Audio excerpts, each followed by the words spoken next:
Before we begin, I'd like to talk a little about the different ways to hold a pencil. I'm sure you all have a way that's comfortable to you, but like holding a musical instrument, there's a right way and there's a wrong way. It's one of the most common bad habits I see in beginners as well as intermediate students, and a bad habit like that will limit any progress you can make with drawing. I'll be pointing out how I hold my pencil throughout the course, but let's start with some basics.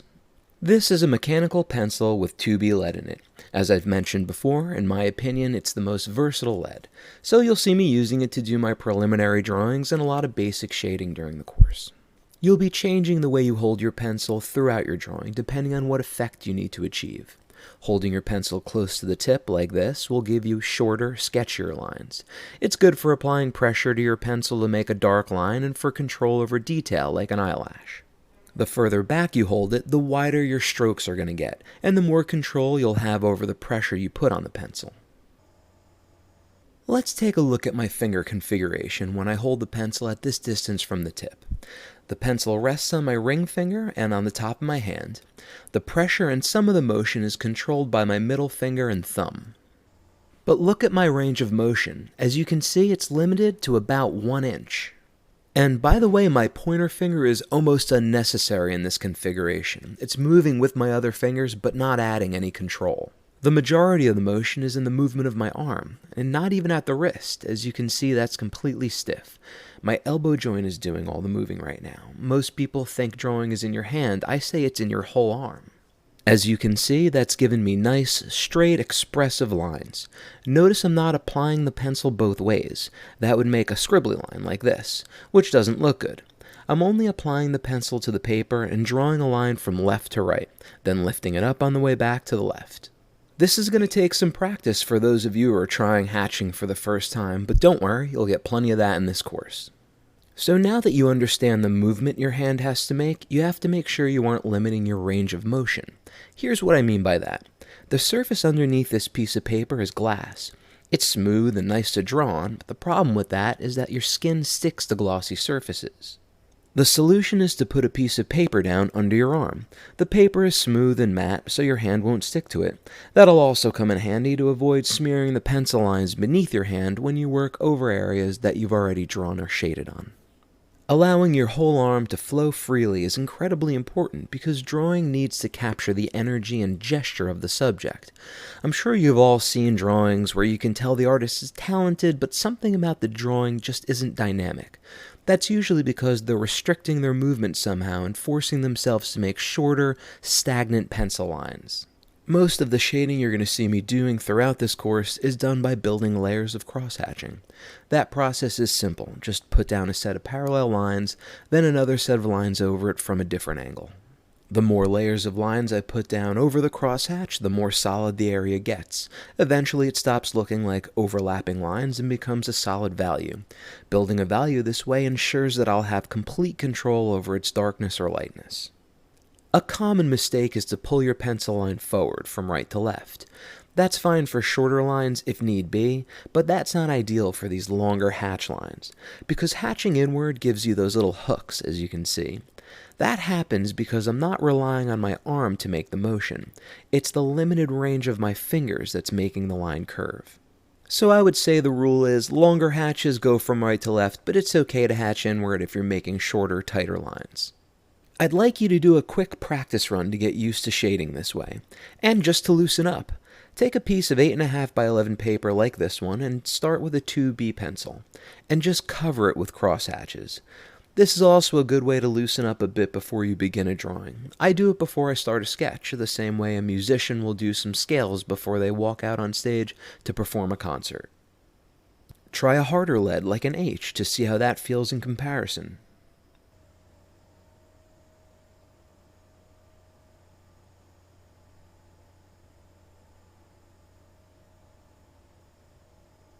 And once you're loosened up, go to the course curriculum and download the shading exercise and print it out on a sheet of regular 8.5 by 11 printer paper, and I'll explain how it works. For this next exercise, you're going to need the 10 value grayscale you shaded in, a printed out copy of the shading exercise I supplied you, and your pencil set. And I want you to set it up just like you see mine set up on screen.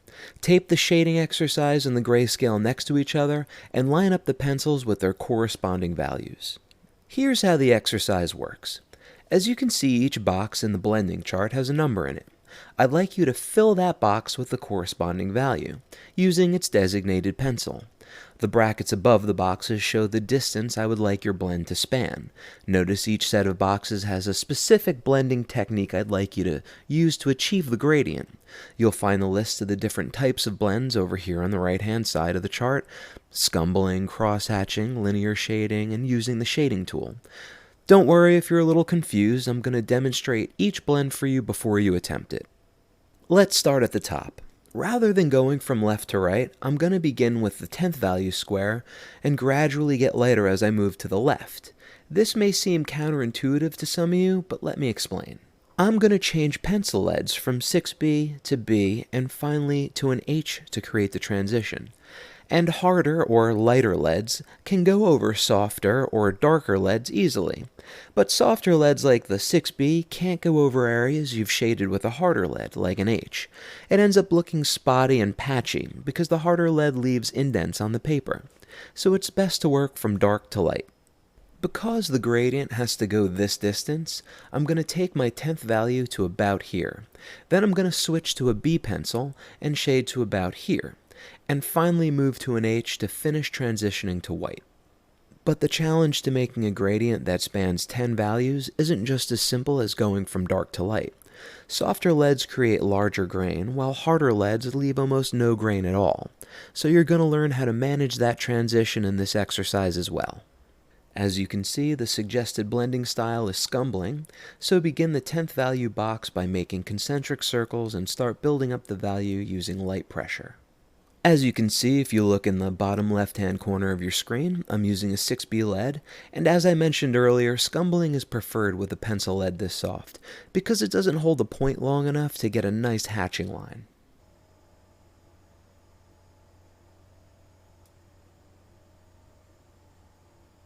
Notice that I'm just crossing over the line into first value a little. This way I can overlap the shading I'm doing with the 6B pencil with shading from the B lead. This whole area is going to be overlap, and that's going to help transition the different pencil grains. So if this is the area I've designated to be where I make the transition to a B lead, I can start applying more pressure and building up this area.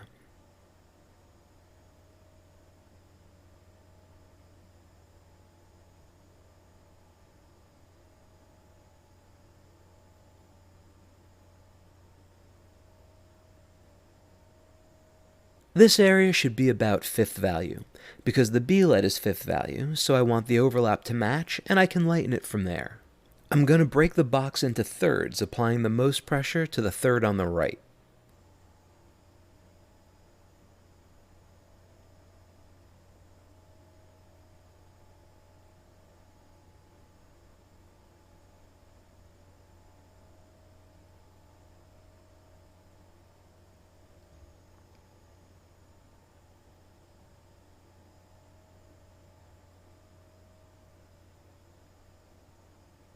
You'll know the right-hand side of the box is finished when you can't see any pencil grain anymore. I'm going to switch to a B lead to fill in the midtones of the gradient. As you can see, the 6B left behind very large, noticeable pencil grain. To manage that, I'm going to shade over the entire transition with the B lead. That's going to fill in the grain the 6B left behind. This lead is so much lighter that it won't affect the value, just make the grain appear less dramatic. I've also changed from scumbling to cross-hatching. Remember, a B lead is relatively hard, so hatching is the best approach to shading with it. The idea is to make the gradient as smooth as possible, so your job is to get the hatching and scumbling to blend together seamlessly. As I mentioned earlier, I try not to hatch from right to left, but my range of motion is limited because my paper is taped down, so I have to break my rule. You'll see me do that from time to time in this course, and it's usually for this reason. Try to shade down to about third value. That's where the 4H lead is going to take over and bring it down to first value. It's okay if your pencil lines go outside of the box. It's more important that you get a fluid motion. You can easily go back and erase afterward. That looks good. Let's move to the H pencil next.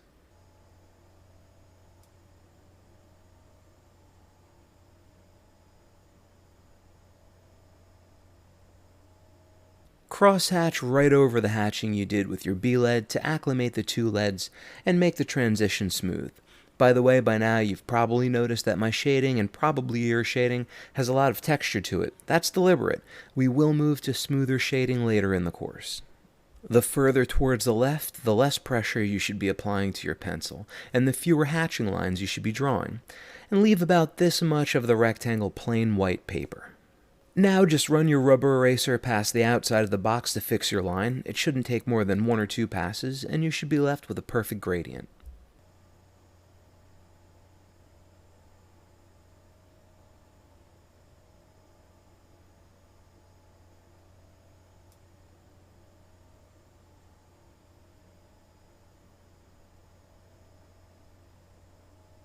Okay, let's move down to the next set of squares. As you can see, I want you to blend from 6th value up to 2nd value using cross-hatching. Be sure to make your blends span the length of the bracket above each box. Again, I'm going to be working from right to left, or darkest to lightest value, so we can fill in the grain from the softer lead with a pencil with a harder lead. So for 6th value, you'll need a 2B lead. Begin by hatching in the first box. Remember to overshoot the distance of the blend. If it helps, give yourself a light line for your target. So, I'll use my 2B pencil up to this line to shade from 6th value down to 4th value, then let the F pencil overlap the area and lighten the shading from there.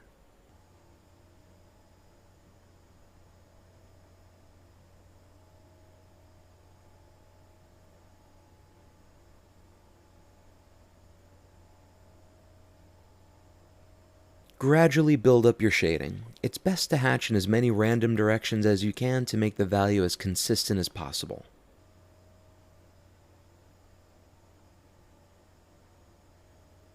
Just keep going over the area and building it up until it matches the value on your reference chart. Don't worry about shading outside of the lines, you can clean that up with your rubber eraser afterwards. And I think that's a good segue into the talk about a teaching philosophy specific to drawing I'd like to share with you. Making mistakes is an inevitable part of the drawing process. What's important is that you learn how to use your mistakes to your advantage. I'm sure that sounds enigmatic right now, but it'll make sense because I'm going to beat you over the head with it throughout this course. Don't get me wrong, I'm also going to teach you techniques to reduce the amount of mistakes you make while you're drawing as well. Basically, what I'm saying is, I'm going to leave my mistakes in the edit to this course, so that you're not just seeing me do everything perfectly, because the fact is, that's not the reality of how a drawing goes. Even professionals make mistakes in the sketch stage of a drawing. So a major aspect to the process is finding mistakes early and knowing what to do to fix them. It's not important for the shading exercise, but once we get to drawing hands, for example, you'll see what I mean. That looks like it's about there. Next we want to fill in the 4th value box, so switch to your F pencil.